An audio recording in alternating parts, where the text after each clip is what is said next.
അധികം ചേരുവകളൊന്നും ചേർക്കാത്തൊരു നല്ലൊരു റൈസിൻ്റെ വീഡിയോ ആണ് കേട്ടോ. അപ്പോൾ ഞാനിവിടെ 3 ഗ്ലാസ് കൈമ അരിയാണ് എടുത്തത്.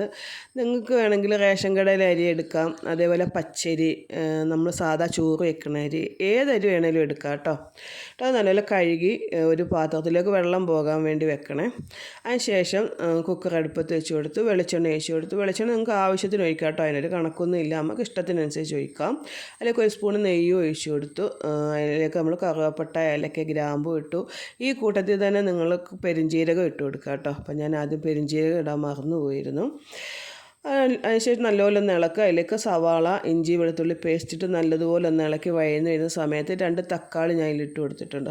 നല്ലപോലെ ഒന്ന് ഇളക്കി ഒന്ന് വാടി വരുന്ന സമയത്ത് നമുക്ക് ഇതിനകത്തൊക്കെ 5-6 പച്ചമുളക് ഇട്ട് കൊടുക്കുക കേട്ടോ. പച്ചമുളക് എരിവിനനുസരിച്ച് ഇട്ട് കൊടുക്കണം. നമ്മൾ വേറെ മുളക് പൊടി ഒന്നും ചേർക്കണില്ല, കുരുമുളക് പൊടി അതൊന്നും ചേർക്കാത്തത് കൊണ്ട് എരിവിനാവശ്യമായി പച്ചമുളക് ഇട്ട് കൊടുക്കുക. മല്ലിയില, കറിവേപ്പില ഇട്ട് നല്ലതുപോലെ ഒന്ന് ഇളക്കിയതിന് ശേഷം അതിലേക്ക് മഞ്ഞൾപ്പൊടി, ഗരം മസാലപ്പൊടി, ചിക്കൻ മസാലയും ചേർത്ത് കൊടുത്ത് നല്ലതുപോലെ ഒന്ന് ഇളക്കുക.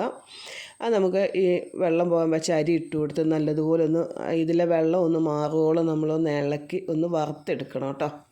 നല്ലതുപോലെ വറുത്തെടുത്തതിന് ശേഷം വേണം നമുക്ക് വെള്ളം ഒഴിച്ചു കൊടുക്കാൻ. അപ്പോൾ ഞാൻ 3 ഗ്ലാസ് അരിക്ക് 6 ഗ്ലാസ് വെള്ളം ഒരു പാത്രത്തിലേക്ക് അളന്ന് എടുത്ത് വെച്ചിട്ടുണ്ട് കേട്ടോ. ഈ വെള്ളം അതിലേക്ക് ഒഴിച്ചു കൊടുക്കുക.